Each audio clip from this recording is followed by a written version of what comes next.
সাহিত্যের অঙ্গনে বিশেষভাবে প্রতিষ্ঠিত এই তরুণ ডক্টর দেবদূত মুখোপাধ্যায়, তাকে আমরা সম্মানিত করছি।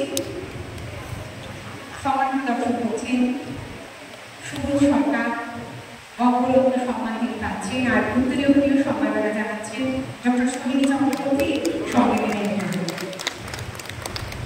অনেক ধন্যবাদ। বাংলা ভাষায় সাহিত্য রচনা করুন এবং বাংলা ভাষায় এগিয়ে যান, ওদের গর্ব ওদের আশা। একমাত্র আমি নিজেও ইংরেজি সাহিত্য পড়াই, কিন্তু বাংলায় লিখতে বেশি ভালোবাসি, তাই বাংলায় আমাদের কোথাও শক্তি যোগাবে। সুবোধবাবু থেকে এই পুরস্কার প্রাপ্তি আমার জীবনের একটি স্মরণীয় দিন। আমি স্যারের সাথে অনেকদিন ধরে দেখা করার চেষ্টা করছি। ধন্যবাদ সমিতিকে, অনেক ধন্যবাদ। জোরে করতালি হয়ে যান। মোদির কর্ম